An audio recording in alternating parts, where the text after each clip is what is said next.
Hi everyone, this presentation includes licensure information for the 2022-2023 school year. It was recorded on June 27th, 2022. This presentation was created in collaboration between Tony Smith and Dr. Tori Ann Dooley Kennedy. This is Tony's 35th year in education, and he is currently serving as the licensure supervisor. I am Tori Ann, and this is my 19th year in education, and I have the pleasure of working in the beginning teacher development and support team.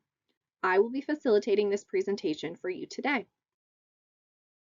The goals of this presentation are for beginning teachers to understand beginning teacher support program requirements, to understand licensure requirements and resources that are available, and to understand performance expectations and performance resources. It was designed for beginning teachers, but it is also beneficial for mentors, mentor contacts, and school leaders to have an understanding of all of this information. Let's start off. You may be wondering what BTSP is, and that stands for Beginning Teacher Support Program. That is a 3-year required induction program for all beginning teachers across the state of North Carolina. And the program has 2 goals. The first one is to help new teachers improve skills and build confidence to become successful educators. And the second goal is to ensure that you, the beginning teacher, meet the state's professional teaching standards, impact the learning of all students in distinguished ways, and choose to remain in the profession. This document is the Beginning Teacher Responsibilities, and this is a resource that was created specifically for beginning teachers. The overview outlines how the beginning teacher development and support team can help you during your first 3 years of teaching. It talks about the beginning teacher support program as well as Charlotte-Mecklenburg Schools beginning teacher support program plan. And there's a link to the plan within this document. In addition, there are responsibilities outlined for what is expected for the first year beginning teachers, second year beginning teachers, and third year beginning teachers. This is a great resource for you to make a copy of. There's little check boxes for you to check off once you've completed something or to highlight things that you need to do. Here are the requirements for a first year beginning teacher. The first 2 bullets on this screen to complete the beginning teacher support program orientation and log it in My Talent and complete the North Carolina training evaluation training are one and done. So you only have to do those once in your career and then consider them done. Check them off.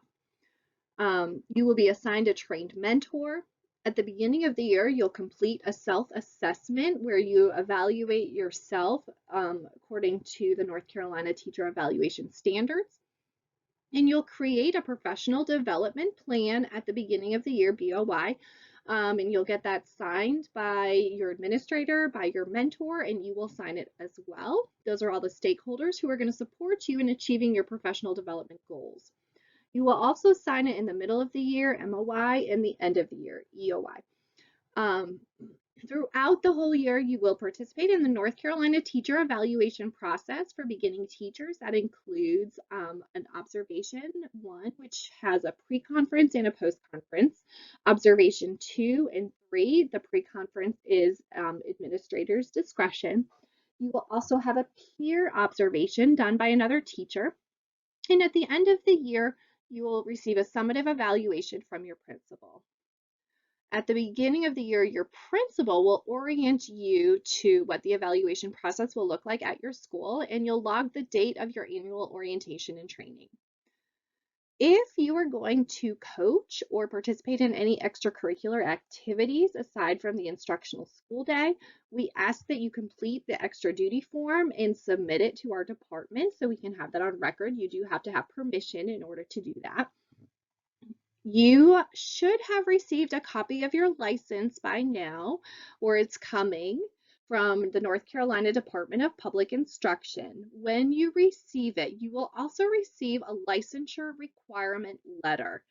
Please send a copy of that letter to your licensure case manager because that person will be helping you track what your expectations are in order to help you achieve them before your license expires. Please make sure that you're working towards any of the requirements outlined on your letter, and it's important to know what date your license expires because that's the date that you have to achieve all your requirements by.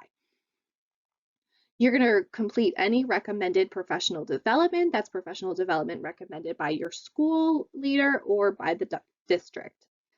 And if you're a first-year teacher that has just completed an education preparation program in North Carolina, you will probably receive the new teacher preparation survey from NCDPI, and that gets emailed in the spring. In your second year, you will complete your annual orientation and training done by your principal. This is a yearly task. Even experienced teachers do this as well. You will complete your self-assessment and then create your professional development plan, and you'll get it signed at the beginning of the year. The middle of the year, you'll have a checkpoint meeting, and then the end of the year, you will state whether or not you met your goals. You'll participate in the North Carolina teacher evaluation process. Again, that includes 3 formal observations, a peer observation, and a summative. You'll complete and sign the extra duty form if you are coaching or participating in any extracurricular activities. And you're going to be working towards whatever requirements are listed on your licensure requirement letters. And we also recommend that you complete any of the required professional development from the district. Your third year, you're going to complete your annual orientation training by principal, your self-assessment, your professional development plan, your North Carolina teacher evaluation process, extra duty form, any license requirements, and any recommended professional development. Year 1, Year 2, and Year 3 teachers need to know what is expected for their license. You also need to know when your license expires and what you need to do to convert it to the next license type. You would have received a licensure requirement letter along with a copy of your license from NCDPI. If you have misplaced that email or you don't remember receiving that letter, please reach out to NCDPI to request another copy to be sent to you. Their phone number is listed on the screen. We have a licensure department here in CMS. It's equipped with staff to support you in your licensure endeavors. You can reach out to the licensure department at the email address on the screen, or more importantly, click on the bit.ly or go to the bit.ly and find out who the individual licensure case manager is for your specific school. And that is the person that you want to reach out to regarding your license and any questions that you may have. You also want to share a copy of your licensure requirement letter with your licensure case manager so they can help track with you and ensure that you are on target for meeting any license expectations each year. If you attended a traditional teacher preparation program for your degree, then you most likely have an initial license. If you did not, then you are coming in on an alternative license, which could be either an emergency license, a residency license, or a permit to teach license. Those 3 license types are good for 1 year, and at the end of the year, you must take action in order to convert them. You need to meet the Beginning Teacher Support Program requirements, as well as the Charlotte-Mecklenburg Schools minimum performance expectations. You will also need to get Form RL completed by the Education Preparation Program that you are affiliated with, and this form is available from your licensure case manager. We know that if it's the beginning of the year, a lot of information is coming at you fast and furious, but one thing that we want to ensure that everyone knows and keeps in mind is that 1-year licenses are only good for 1 year. So those are the residency license, the emergency licenses, and the permit to teach licenses. It is the teacher's responsibility to read and understand the licensure requirement letters and what needs to be done before the end of the school year in order to convert the license. And To help you with that, you want to respond to any emails from your licensure case manager. So that's someone that you want to prioritize. You will be getting emails, especially starting in January, letting you know what has to be done in order to convert your license, and you want to pay attention to those emails. If you are an elementary teacher or an elementary ECGC teacher, you most likely have to complete some required tests as a license requirement if you have not already completed them. So here are the different tests that you might be asked to take. And again, we ask that you reference your licensure requirement letter because it'll tell you exactly what test is required for you. But typically there will be a math test that you have to take, and there's two choices for you to select from, as well as a foundations of reading test. So again, reference your license requirement letter to know what test is required of you. Here are the testing requirements for someone with an ECGC license. You'll be required to take a math test, either the Praxis math test or the Pearson math test. You can select. And you're required to take foundations of reading, and you're required to take the EC general curriculum. And again, we cannot emphasize enough, make sure you reference your licensure requirement letter to know exactly what tests you're required to take. This document was created for you to help you study and prepare for the required state tests. Included are links to the list of required tests for any licensure area, various testing resources, and suggestions for preparing for the test.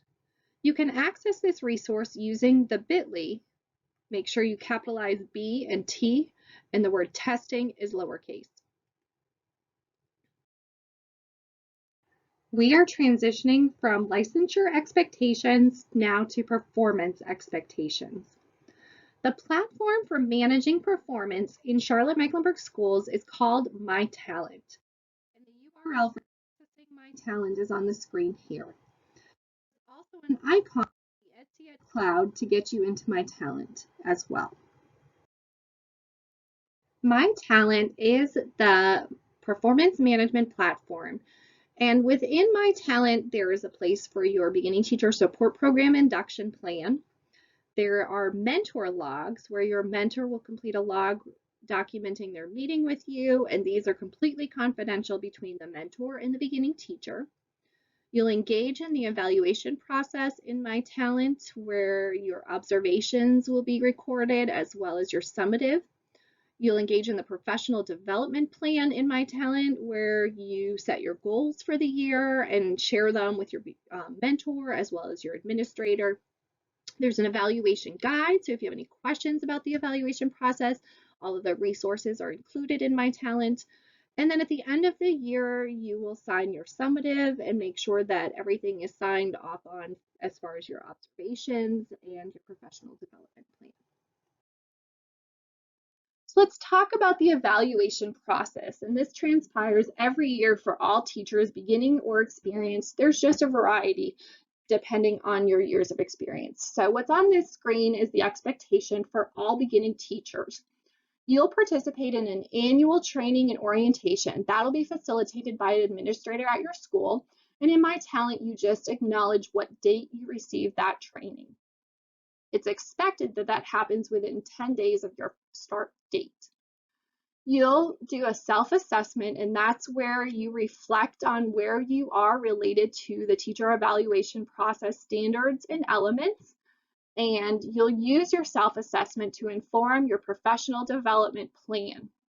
With the professional development plan, you'll set goals at the beginning of the year, and you'll review those goals with your mentor and an administrator. You'll also review them at the middle of the year and describe what progress you've made to achieving your goals. And you'll conclude at the end of the year to state what you have done to achieve those goals or what plans you have and next steps for the following year. You will receive 3 formal observations done by an administrator who will come into your classroom or your remote learning environment and observe you and provide you with feedback. You'll have 1 peer observation done by another teacher, and you will have a summative evaluation. And that'll happen at the end of the year where you'll receive feedback on all the standards and elements for this entire school year. Here is a resource that I want you to have. So if you're someone who is calendar oriented, you know what the due dates are and when things would be coming up.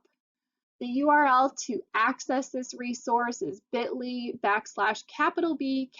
T eval cycle, and this is specific for beginning teachers.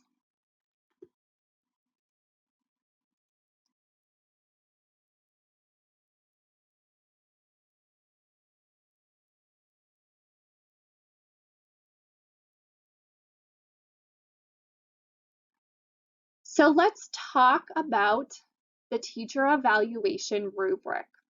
So there are 5 standards that you are observed on. The first standard is standard 1, teachers demonstrate leadership is the example here. And you are observed throughout the year, but you will only be rated on these 5 standards at the end of the year during your summative evaluation. So each time that someone comes in and observes you in your practice, they're really observing the 25 elements that are associated with the teacher evaluation rubric.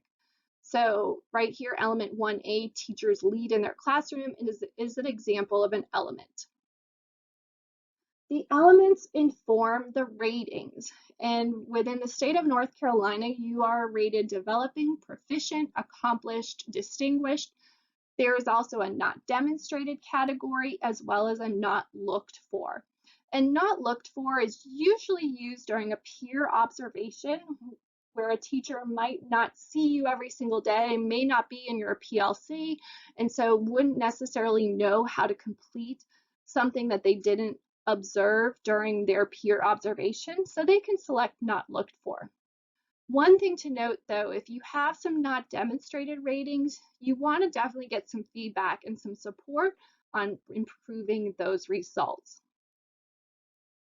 The last is the descriptors. So the descriptors are what get checked during each observation if you are doing what is being described in the descriptors. So how do you understand those rating levels? I'm going to share a story with you because stories help us remember things. Developing relates to knowledge. Do you know it? My first year teaching, I put on a significant amount of weight, probably the most weight that I've ever put on, including more than either of my pregnancies. And so I needed to lose weight. I was very unhealthy. Chips and chocolate were my friends, and that was not good. So I started to do some research, and I learned that running was an effective way to lose weight as well as eating healthy. So I gathered some knowledge about what I needed to do to get started. So to moving to proficient, you have to take action. So I started to run. I read how to run. I read about breathing. I followed a Couch to 5K program. And so I started to do it. I started to run. And I also started to eat healthy. I changed my chips and chocolate habit for some fruits and veggies. And I also reduced my portion sizes. So as I was doing things, I was showing proficiency in achieving my goal. When I started to get results, the interaction, I moved to being accomplished. I was losing weight, which was one of my goals. I was getting stronger. I was getting healthier. I was also running races like the Virginia Beach Rock and Roll Half Marathon. Haven't run a full marathon yet, but someday. And so I was achieving my goals and I was getting results. I was losing the weight that I needed to lose and I was feeling healthier. And so other people started to recognize what I was doing and ask me questions. Hey, how'd you lose so much weight? You look great. And so I started to share my story about running. And I started a running group at my school. And after school, a group of teachers and I would go for a run through the neighborhood near our school. So we'd see kids on the bus. They'd be yelling and waving out the bus windows at us, cheering us on. And it was kind of fun and exciting. So I moved from just impacting my practice and myself to impacting other teachers and other people in my life. So that's just a quick story to help you think about the different rating levels. Do you know it? Are you doing it in your classroom? Are you showing action? Is that action impacting the learning of the students in your classroom? Are they showing evidence of what you're trying to do? And finally, are you impacting other people in your practice outside of the walls of your classroom or the screen of your classroom, wherever you are teaching right now? So that is how to understand the developing, proficient, accomplished, and distinguished rubric levels. Here are Charlotte-Mecklenburg Schools' minimum performance expectations. And these minimum performance expectations are expected to be achieved by the end of the year. They are based on your summative evaluation. So if you're looking at this presentation and you've just had observation 1, observation 2, observation 3, and you may have some developing ratings on elements, please note that this chart is used to inform whether or not you're meeting the minimum performance expectations after your summative.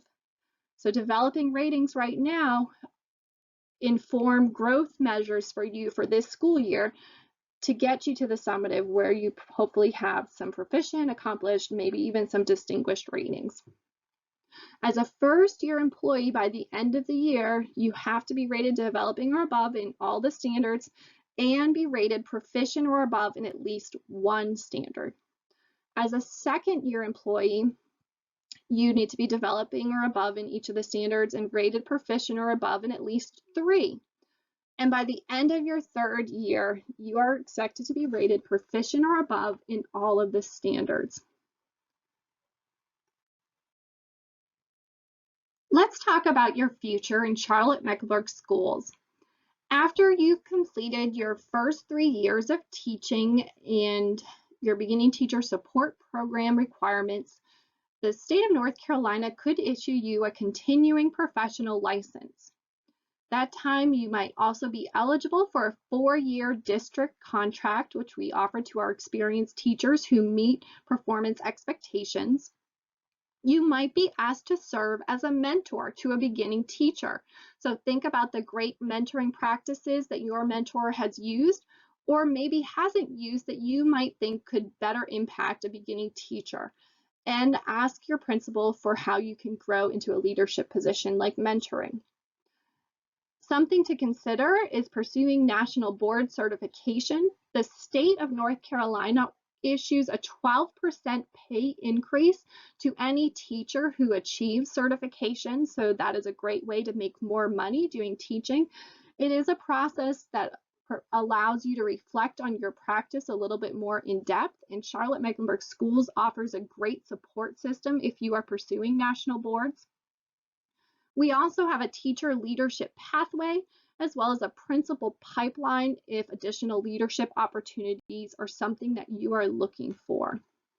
So have a conversation with your administrator, your mentor, if these are some things that interest you as you transition from being a beginning teacher to an experienced teacher. I know that we can't be together today, and this would be the part where we pause and ask for questions. So I am providing you with my contact information as well as Tony's, and we are here to help you in your career in Charlotte-Mecklenburg Schools. So please do not hesitate to reach out to either of us. We hope that we get to meet you someday, and best of luck. Thank you so much for taking the time to view this. Have a great day.